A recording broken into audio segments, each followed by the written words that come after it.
Okay, everybody. This is Jeff Fila. I am a trainer and what's called a liaison for Grants Gateway.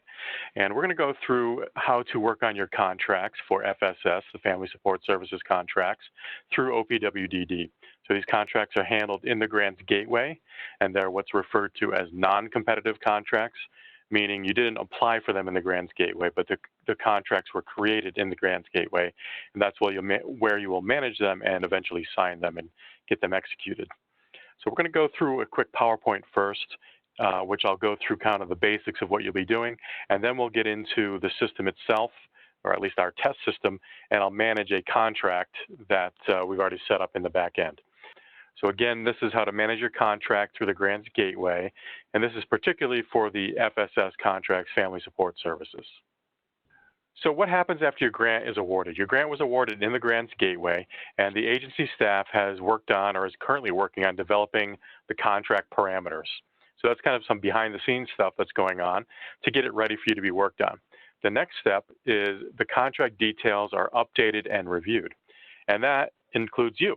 So you will get a task in the Grants Gateway, or you'll get the ability to work on your contract in the Grants Gateway, and you go in and you'll make some changes or update things, for instance, the budget and the work plan and some other details. So that's what we'll be covering today, and that's a status that we'll see in a few minutes. That's called contract information requested. And then eventually those updates may go back and forth. You may make a change, and then maybe you have to send it to your program manager, and they find something they want you to fix and they send it back to you. So it could go back and forth. But regardless, at some point that'll be completed, and then it'll be time to get it signed. So once the contract details have been updated and agreed upon, then it's time for the contract to be sent to signature status and you to sign it. And you're doing it electronically. You're not actually physically signing the document. You're signing it in the Grants Gateway. Once somebody at your organization signs it, and that has to be someone who actually is allowed to sign on behalf of your organization.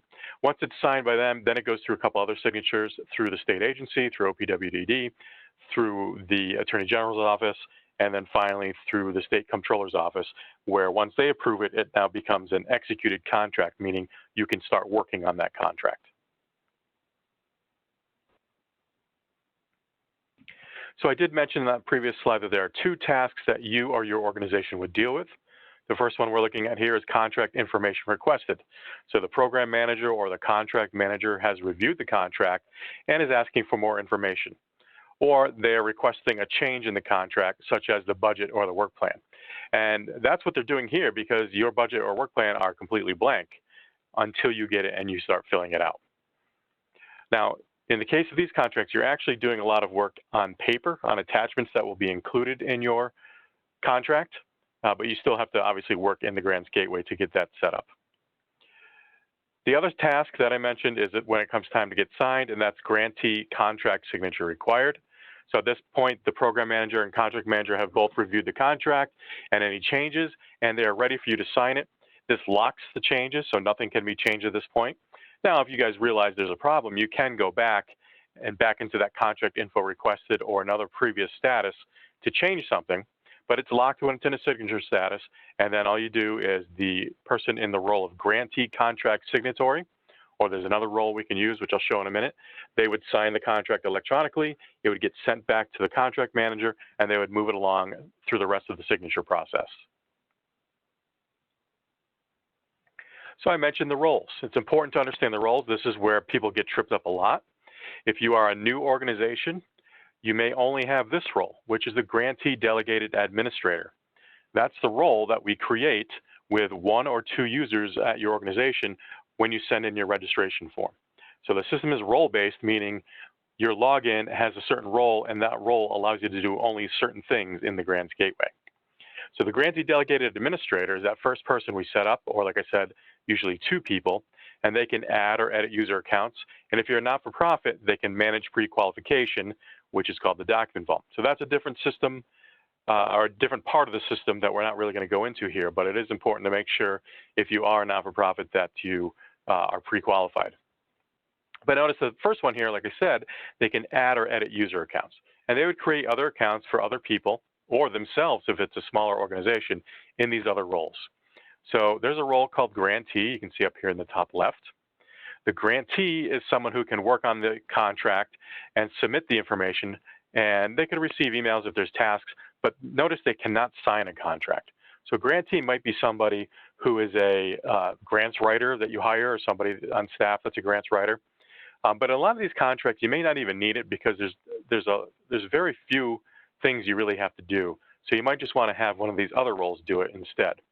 And that would be the grantee contract signatory or the grantee system administrator. And for the purposes of what we're doing here with contracts, they have the same abilities. And those abilities are all the abilities that the grantee has, which is to edit the contract information, submit that edited information back to the contract manager. And the big thing here is they can electronically sign the contracts. So you need to have somebody in one of these roles at your organization, the contract signatory or the system administrator, because you need somebody that's going to sign your contract eventually. A couple notes about user roles. You can have more than one account for one person. That's fine. You can use the same email address. You can even use the same password if you want. That's fine. But do realize that just because you're a grantee delegated admin, that means you cannot work on the contract unless you add a new account for yourself in the grantee contract signatory or grantee system administrator or the grantee role. So yes, it's okay to have multiple roles. Yes, it might be annoying that you have to log out of one and log into another. It's just the way the system works. And you certainly have to have somebody in one of these signatory roles in order to actually sign your contract eventually. That person, again, needs to be somebody who is actually allowed to sign on behalf of your organization. So you may need to, or your delegated admin may need to add users to your organization's account. That's in our user guide. It's pretty simple to do, but it's also here if you want to see the quick steps. There's the organizations button up in the top, which I'll show you when I log in. But you would go from organizations to organization members, which is this right here, this circle, to add members, and then to new member. So organizations, organization members, add members, and new member. And that gives you a new blank form, like we see down here on the bottom, and you can fill out that form, and it's hidden by my buttons here, but I know it's here. The role, you can pick the role that that user is part of, or that user is assigned to. All right, once you did that, that user would get two emails. One is their user ID, and the other is a temporary password. And they would log in using that temporary password. It would tell them to change their password, and then they're ready to go and access the contract or whatever they need to do. So I talked about those tasks, the two tasks that you would get at your organization, the contract info requested and the signature task. How do you find that task? So the easy way is if it actually becomes a task for you, which is really probably not going to happen for a lot of these. It doesn't really happen for non-competitive grants because the system doesn't know who applied for it or who to assign it to. So it's probably pretty rare that you would see this My Tasks and then be able to go in and view it from your home page. So there's also a task list where you can search for tasks that other people at your organization might have, but I wouldn't bother with that. I would do the next thing, which I'm going to do in the system, which is to actually search for your contract. And that would be right up here in the top. So there's a contracts option here. You can click on contracts to search for it, and you can go find it, and there'll be a search page that I'll show you in a minute. This down here in the bottom is what I was referring to as the My Tasks. If you actually did have it as a task, it would show up here, and in this case, this person had 9 tasks, and they could click on Open Tasks and view. One of them would be that contract. So if you did click on Contracts, next page brings us there. This is what searching for a contract looks like. You can search by the grant opportunity name, the ID. If you know your contract number, that's easy. That's a unique number, and you can search on that. But if your organization has very few or even just the one contract, it's easy to search just by leaving everything blank and then just hitting the search button down here. So you can fine-tune the search if you need to. Otherwise, just click on the search button and leave everything clear, and you'll find it. So, and I'll do that when we get into the system as well. So a lot of times people will call our help desk and say, or email us and say, I can't save my contract information. What's going on? I've gone in and made changes, but it doesn't give me a save button. Well, there's 2 reasons. One is you're logged in under the wrong role, Remember, we mentioned before that you have to be in a grantee role to save information, or a grantee contract signatory and a grantee system administrator to save and actually sign contracts. So if you're not logged in with one of those roles, that's going to be a problem. The other thing is the contract might not be at the right status. So you can only work on your contract if it's in that status of contract info requested PM. So if you receive the contract in that status, that's fine, you can work on it. But if you happen to look at it and it's in program manager review, which is the first step during the contract development phase, you're never going to be able to save information in there because it's just not ready for you yet. So be aware of that. It's either the role or the status, which would prevent you from actually working on your contract. Okay, so this is our test system. I'm going to just go to the Grants Gateway and just show you the difference. The Grants Gateway, we're changing the home page next week, or it might even be later this week, just because some of this information is out of date. So it doesn't affect anything as far as the gateway goes, just the text that people will see when they first go to the page. All right, so if you have a login, you would click on Grants Gateway Login, and you would log in using your user ID and password. Back to that page, that's called the Grant Opportunity Portal. So anybody can use the portal and just browse or search for grant opportunities. They can sign up to get notified of new grant opportunities, or they can register. So you can register your organization. There's no need to do that here because you would have already been registered and have a contract awarded to you. I do want to point out one other thing. We do have another website called the Grants Management website, and you can see that is grantsmanagement.ny.gov. So this website has all the information, more generic information, but information about the gateway and how to use it.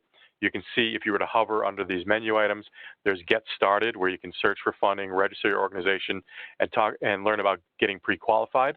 So those organizations that are not yet even registered would go here to register your organization, learn how to do it, and download the form that can be sent to us. There's training and guidance here. So if you went to Grant Applicants, there's information on how to do everything in the Grants Gateway, including our manual. And I wanted to point that out. If you go here, again, to Training and Guidance for Grant Applicants, and you go down to Documents, you can see there's a list of documents here, and then the bottom here is the Vendor User Manual. So this manual has everything that we do in the Gateway, or that you would do in the Gateway, if you want to use that as guidance as well. But back to the Grants Gateway. The Grants Gateway is, again, at grantsgateway.ny.gov. And once you went there and you had your login, you click on the login button and log into the system. So I'm going to go to our test system here and log in as a user. So I'll click on login, and my coworker Zora set up an account, and here's her username, and her password has been saved for me. If you don't know your password, you can click on Forgot Password. And as long as you know your login ID and your email address, you can click this button, it'll send you a new temporary password. But I do know my login, and I'll just log in.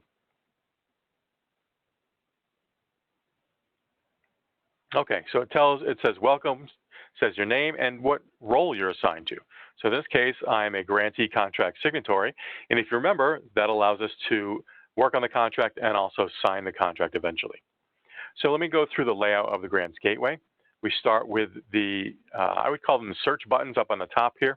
So you can go back to the portal where you could search for grant opportunities that are out there. It's not something you're going to do, but you could search for any application, contract, payment, progress reports, or tasks that you or somebody at your organization have. So if you had already started an application, you could go to Applications and search on it. If you already had a contract, you go to Contracts and search on it. So that's eventually what I'll do. I'm going to go back to the home page here. So that's the gray bar on top. The black bar is just kind of reference or maybe administration, some links to training materials that are frankly outdated. I would go to the Grants Management website instead. This is your organization information. This is your personal profile if you needed to change your password or your email or something, and this obviously would log you out. Let me go back to the organization page. If you remember in that PowerPoint, I said we could, the grantee delegated admin could add a new user. Now, remember, I'm not the delegated admin, so I'm not going to have those rights, but I can show you if you went to organizations, and she has a bunch of different organizations, so yours would just have one, and you would go to organization members, And then if you were the delegated admin, you would have a Add Members button right here, and you'd be able to click on Add Member and then New Member and create that new account for that new person. But again, we're not going to do that because we can't, because we are a grantee contract signatory. All right, if I wanted to start an application, I could go here and view opportunities. You can ignore your inbox. That is just a copy of any messages you might have received through email. And then those tasks. Right now, it says she has 6 tasks, and I know they are not related to this grant.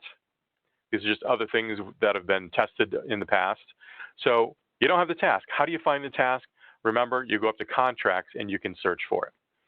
One other thing I didn't mention here, the blue bar, right now it does nothing. It just shows the show help button. You can show and hide it. But as we go through pages that actually allow us to make changes and save, you'll see the save and the add button are up here. So let's go up to contracts, and we're going to search for contracts. Now it remembers the last search that you did. In my case, it was grant opportunity 0421. That's just what we call this test opportunity. In your case, it would be the word family, or actually up here would be the word family, or FSS down here. Or if you knew your contract number, you could type that in here. So the contract number is a 5-digit number, and it would be, 1, 2, 3, 4, 5. They would have given you that number, or there's a long number that you'll see as I go through. But let's say I don't know my number, but I do know it's 0421 is the ID. Remember, you could have just left it blank and then hit search. So I click on search, and it's going to find all my contracts that have this opportunity ID 0421. And I actually have 2, and the reason for that is we have 2, one in each one of those 2 statuses that we were talking about. So I'll deal with this $50,000 one first, which is in the contract info requested status. And then later, when it's ready for me to sign one, I'll pick a different contract because it's all ready to be signed. So I did my search and I say, yep, this is the contract I want. In this case, you can see this is contract number C00187, and the other one is C00186. So we can see the term. It's 1/1/21 to 12/31/25. So it's a multi-year contract, and we're, of course, only in year 1 in this case, and this would be for the fiscal year 2021 contracts. So let's click on it, and you click on the application number, not your organization, because that would bring you back to that organization page. You click on the application number, and that brings you into the application/contract. So why do we say application? Because in the Grants Gateway, every contract comes from an application number. So this is that unique number that we have. This DCJ, we're just testing under DCJS here, but yours would be OPD01.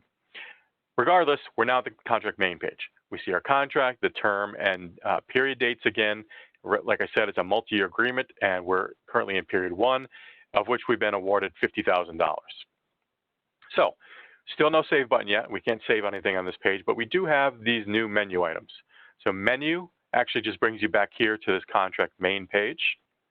Forms menu is where you're going to be doing all of your work, and you'll click on that in a minute. Status changes is where we end up sending this back to OPWDD. Management tools you can ignore for now, nothing that you need to do in that. And then progress reports and related documents, again, nothing you need to do with that right now. If your program will utilize it, they'll let you know about it later on. So we want to work in the Forms menu, and this is where you're going to spend most of your time in the Grants Gateway. So you click on Forms menu, and we can see all these different forms that we either have to be aware of or have to fill out. So first of all, these first 2 sections are just for your information. So contract documents, if we click on it, these are the documents that make up your contract. So there's the master grant contract that the state has. So this is a sample of it. I wouldn't bother clicking on it because when we preview our contract, we'll see a more detailed and a contract language that's tuned more to us in this program. There's also the attachment A1, which is the state agency and program specific terms and conditions. So this is an additional document that's beyond the state terms and conditions. This is the agency and program terms and conditions. And then eventually, your contract will include 2 other documents down here. That will be put in by your program manager at the regional office that you're dealing with, and that'll be your work plan and your budget. I think in the order, it'd be the budget and then work plan. So those 2 items will be here eventually, but not right now because we haven't gotten to work through it yet. All right, so if we go back to the Forms menu, the second section you can ignore. This would be related to an application, which of course we didn't do, at least not in the Grants Gateway, so you can ignore that. Next is the program information section, and that you do have to work in. So the first one is contract information. What this does is this page controls what the addresses on the front page, the cover page of your contract say. So there is a primary mailing address, there's a contract payment address, and a contract mailing address. And there could be several entries in the Grants Gateway in SFS, the statewide financial system, for your organization. So we don't know which one to pick, so we leave it to you.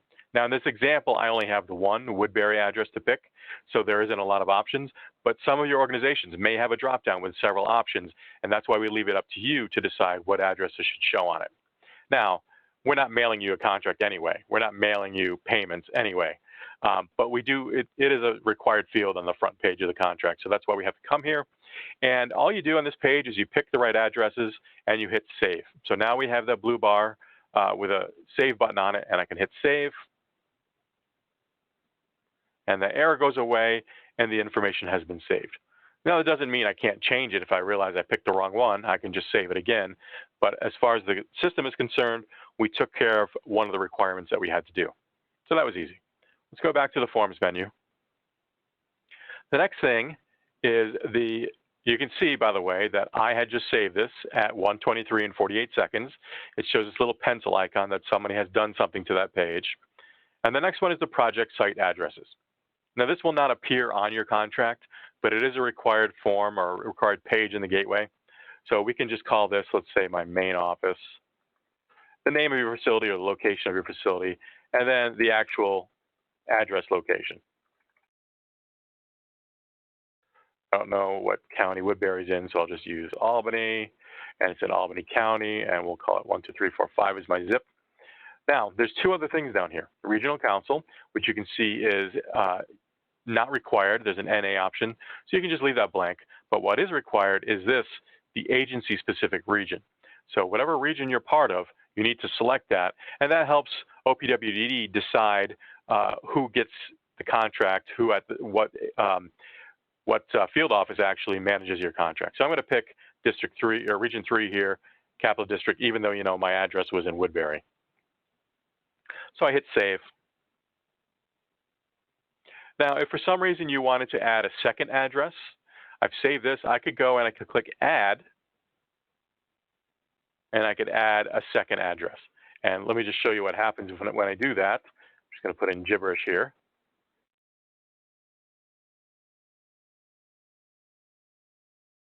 When you do that, it now gives you a drop-down of the two addresses you selected. So I don't know if that's necessary, but it is an option they turned on, so I just wanted to point that out. If I realize that this gibberish one is really gibberish, I can actually click on the delete button and it says, are you sure? And I say yes. And now I'm left with just the one address. If I go back to the, let me go back to the Forms menu and back to my addresses, you can see the Albany one is still there. All right. Again, those two are very easy. And the third one is very easy as well, and that's program-specific questions. Okay, so the one thing that you definitely need to do here is project title. And you're just going to write Family Support Services. The other thing is your organization currently pre-qualified? Oh, we've got a typo here. But are you pre-qualified in the Grants Gateway? So you can see the option is yes or no. We would like you to make sure that you are. So if that's not you at your organization, there should be somebody at your organization, if you're a not-for-profit, that can verify if your organization is pre-qualified. I can take a little side trip here and show you. I'm just saving this page. If you went on this details page, details toggle, which is on every page in the gateway, every page of your contract at least, and you clicked on your organization, and you went to the document vault right here, you can see that in this case we're pre-qualified, but pre-qualified open, meaning somebody has opened it up to make some changes. So that's where you need to look to see if you're pre-qualified. Again, that's under organization and then document vault. I'm going to go back to my contract, so I'm no longer in the contract. I can go back to contracts. It remembers my search. I can go to search. So you don't have to do this all in one sitting, obviously. You can come back another day and go find it and continue to work on it. So it's still in that status of contract info requested. Let's go back into contract number 187, back into the forms menu. And we answered those questions, or the two things in the program-specific questions, the name of our project, and are we pre-qualified, yes or no. Next, we get into our budget. So the budget is where you actually will just type in what we tell you right now, because this isn't your detailed budget. Your detailed budget will be in the form that you print out from the CFR, I forget what it's called. But that form will be submitted to your regional representative, your regional program manager, and that will those details will be attached to your contract. So this budget here will not have any details, and all we're going to do is go in here and type in. We have other expenses detail, so this will be under the category of other in an expenditure budget, and we're going to call it. Let me look at my cheat sheet here. So name of project. So I'll just say my project name, and then please see attachment E for detailed.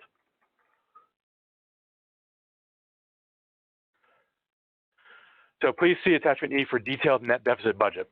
So we want everybody to write this text, and that's because when the reviewers at, say, the Attorney General's office or the State Comptroller's office want to know the details of your budget, they'll be referred here to the attachment that will be at the end of your contract.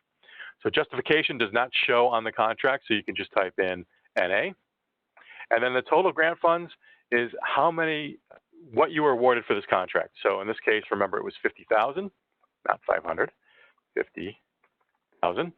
And once I hit save,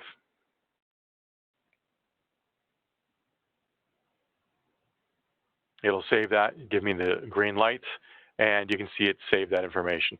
So again, I wrote NA here because that won't show up on the contract. When we look at our contract, though, we'll see this will show up on the contract.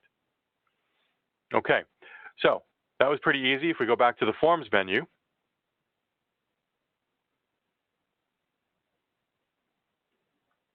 we go to the budget section. The narrative, I believe you can ignore. I don't think that's in my notes because you do have the details in the form that's going to be attached. The expenditure summary. So if you might have noticed, there was a red hand, an error here, because our budget didn't match what we were awarded. We were awarded 50,000, and up until a minute ago, our budget was $0. Well, now that error is gone because, of course, our budget does match our period total, which is $50,000. So if you were even $1 off, if you were, $49,999, you would have an error on this page because what's in your budget will have to add up to what you were awarded here. Okay, so that's easy enough, budget. The next thing is the work plan, which you don't have to do anything for because the work plan has been filled out for you. Although you do have to do something right here in the work plan. Let me go back on that one. You don't have to do anything in the work plan properties, but you're going to have to go in the work plan and fill out the work plan overview form. So we'll click on work plan overview form, and we first start out with the dates. So remember, these are for starting with next year. So 1/1/2021 to 12/31/2021. Then your project summary. We're going to write text that we're giving you as well. Please see attachment F for detailed work plan. So again, we want all of you to type that in this field as well. The next thing is organizational capacity. That's another field you can type in NA. Why are you typing in it? Because these two fields have red asterisks, which are required fields. The difference, though, this project summary shows up on your contract, and this organizational capacity does not. So it's okay if we type NA in there. All right, so we'll hit save on that. So if we go back to the forms menu, the next thing we have is the work plan properties. And like I said, that's already filled out for you. You can click on it And depending on what browser you're in, it might look strange because you can see here how it goes off the edge of the page. But regardless, you don't have to worry about it. It's filled out here for you. So it just says, please refer to attachment F for the detailed work plan. All right, I'm back at the forms menu. And then the last section here that you really have to work in is the pre-submission uploads. If we go in there, there are 3 attachments here. So there's some instructions, and there's 3 attachments here. There's the certificate of workers' compensation. So please upload your current workers' comp certificate. You can see the red asterisk. I'll do that in a minute. The disability benefits, again, red asterisk. You'll click on choose file and select it. And then the vendor responsibility questionnaire. If you are enrolled in OSC's online VenRep system and completed the VRQ online, you're not required to upload the form, but your online VRQ should be certified within the last 6 months. If you're not in OSC's VenRep system, the VRQ you upload must be certified within the past 6 months. So you can see this one does not have a red asterisk because you might have already done it in the VenRep system. If you're not doing it in VenRep, you can attach it here. So all I do is click on choose file. Now I don't have a real disability workers' compensation document, so I'm just going to use this sample attachment that I have. And I also don't have a real certificate of disability, so I'm going to go choose file and go find this sample attachment. So I'll hit save, and it'll save those 2 attachments. So notice the red asterisk that if I didn't do that, it would give me an error. And in fact, I'm going to do that. I'm going to forget to do one, so when we submit it, you'll see what happens. So let's pretend that I forgot to do this. I'll hit save, which is weird, but I'm checking the delete button. So I'm saving the fact that I want to delete that, and now you can see it's giving me an error. Let's ignore that error because I think I'm done. If we go back to the forms menu, that's the last required section we have to do. Again, let's ignore the error for now. There's 2 other sections which you may not need, but I just want to point it out in case you're wondering. There's the Grantee document folder here, which is a kind of repository for any other documents you need to upload. You would just type in the description, choose the file, type comments if you want to, and then hit save. We're not going to do that, and it's not necessary here, but just FYI if you wanted to know what that's for. The other thing is the notes section down here. If you wanted to keep a note that's kind of there forever in the history of this contract, you could put it in comments. This is used to communicate back and forth with your program manager if you need to. So you can see I put in a comment that my program manager could see if I wanted to. So again, these last 2 things I showed you, the Grantee document folder and the notes are not required.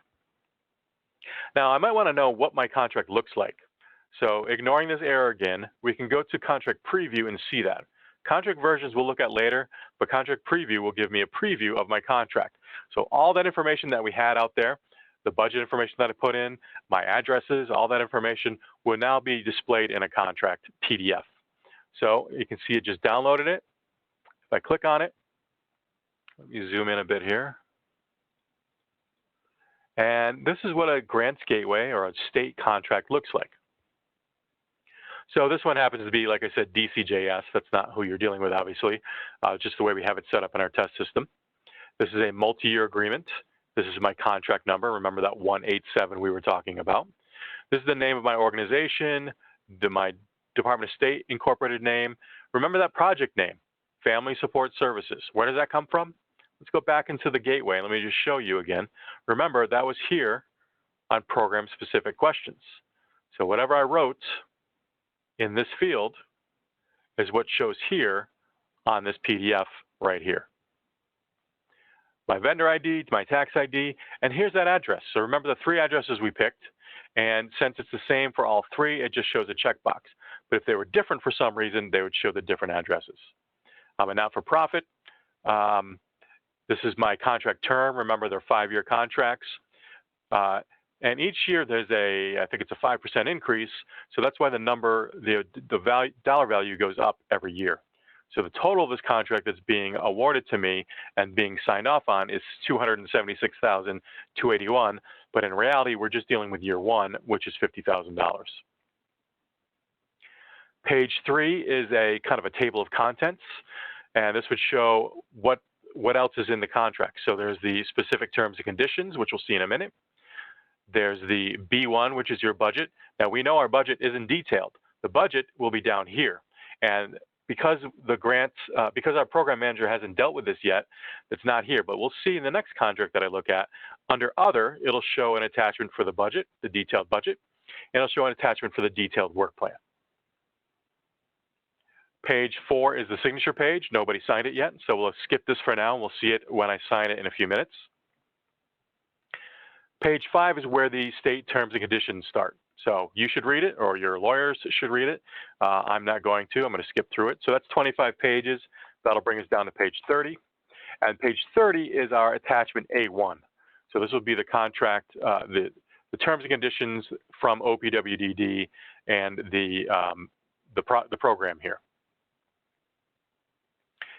So I don't know how many pages this is. It's 13 pages, so that'll bring us down to page 43. And 43 is the budget. Now, again, we didn't fill out any details on our budget. We just have this $50,000, but it does say, please see attachment E for the detailed net deficit project, or detailed net deficit budget. So someone who's reading this will look down to attachment E and find that. Same deal for work plan. It's attachment C, but it says go down to attachment F for that detailed work plan. And here's the non-detailed work plan. Okay, attachment D is the payment and reporting schedule. So there's a 25% advance put into these. You can ask for the advance. When you see in the contract something that's not filled out, it doesn't apply to you. So A1 applies to you. A2 or A3 does not. All right, so claims are due on a quarterly basis within 30 days after the end of the claim, after the end of the quarter. There are reports that are due. There's the narrative qualitative report. Your program manager will talk about that. The expenditure report, the consolidated fiscal report, those reports will be, they'll be explained to you from your program manager. There are no other additional reports, so these next few pages are unrelated to what you need, and there's no special payment and reporting provisions. Now that brings us to, oh, there is, I'm sorry. The next page does have the special, they're just so long that it doesn't fit on this page. So page 52 here in my example has these payment and reporting provisions here. So again, something you should read and your legal team should read and understand. Okay, so that's our contract. What this contract is missing, obviously, is our detailed budget and our detailed work plan. But we'll get to that because our program manager will do that. So I'm back in the gateway and I'm ready to submit this back to them. So that's done under status changes. Now remember, we have an error in the forms menu, but we'll pretend we don't know that. We'll go to status changes. We only have one option, contract information submitted. So I'm going to apply that status and submit it back to my program manager. But it says, wait a minute, you have an error. The certificate of disability requires an upload. So I can go right here. It actually allows me to click right on it. I can get there. I see the error. Oh yeah, I forgot to do this. I'll choose File. I'll pick my blank certificate and I'll hit Save. Now, if I send it back, it should work. Let's just remember what status we're in. If I clicked on details here, it shows the status, and we're in the status of contract info requested. So let's change that status to contract information submitted. I'll apply that status, and now it worked. Now what status is it in? Program manager review. So now my program manager has it at the regional office and they can work on it. So again, since it's now no longer a task for my organization, I can't go into Forms menu and make changes. I can't go to, say, the budget and make any changes. I mean, I can type in a field. Doesn't matter, though. There's no Save button because you've sent it to the program manager. Okay, so I submitted my information to my program manager. Now, maybe there's some back and forth on the phone or emails back and forth from us. Maybe I need to get it, they send it back to me and I have to tweak something. But as you saw, it's pretty simple what you have to do. So a couple weeks will pass, I assume a couple weeks will pass, and eventually everybody's happy with the way the contract looks, and now it's time to sign it. So it's not an executed contract unless it gets signed. So again, it's not going to be in my tasks. For some of you it may be, but it's a lot easier to find it if you go to contracts and then search again. Now, again, it remembers my search. My opportunity ID happened to be called 421. Yours will not, so don't search on that. But if I searched, I find it. There's the one that we just did, 187. Let's go to 186 now, because the program manager and contract manager have dealt with it, and they've sent it to us in that grantee contract signature required status. Okay, so if we go back to the forms menu, now remember this is a slightly different contract because it was done earlier today. But let's go in and see two things I wanted to show you. I want to see the contract document properties. So our program manager has now attached our detailed budget and our detailed work plan. So I could look at them individually, but why bother, because they're the documents I sent to them. But I will say, if we go back in here to the forms menu, if you want to take a look at it first, which I would, you can go and see under contract versions now. So remember before we looked at contract preview. There's no need to do that now, because now there's a saved version of the PDF when it was sent to get signed by us. So right now it's the unsigned version. And if I click on it, and I'll download that contract. This is that contract. Now it's going to look different because this is one that was done earlier. Where's my Zoom buttons here? Why is it not letting me zoom? Oh, there we go. So I'm not going to go through the whole contract, but what I will go through is page 4 has no signatures yet, but it will in a minute. And then if we go to the very end, page 55 or 54, here's our additional documents. Now, of course, mine are blank.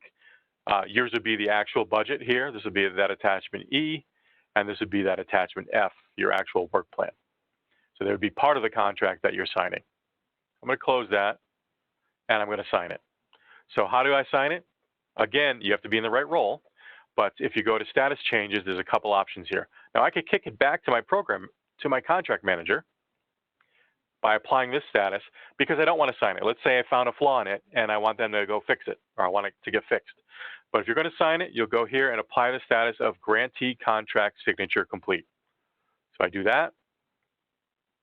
It makes you attest to this agreement here, basically saying I am allowed to sign on behalf of my organization. I am who I say I am. You haven't given your password away to somebody, and you click on I agree.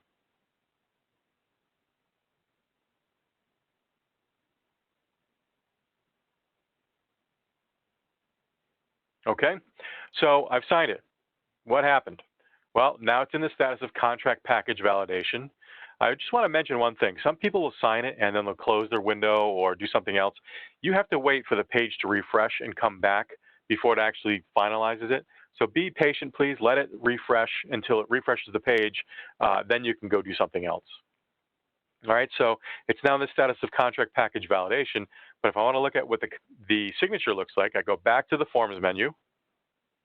I go back down to contract versions, and now there happens to be a second version here. That's the signed version that was done by Zora at 4/22 at 1:46:13 p.m. So we click on it. It's going to look exactly the same, except for signature on page 4. Now, of course, there's no cursive signature or anything like that, and it's just got Zora's, test user ID, but your name, the title, and the date it was signed. And the same thing would apply when it went through for the state agency to sign it, for the Attorney General, and eventually for the State Comptroller. So those are the two tasks that you'll have. That's what you need to do. The fill in the blanks part of it is when you talk to your program manager at the regional office and you decide, the details of your budget and the work plan and any other questions you may have.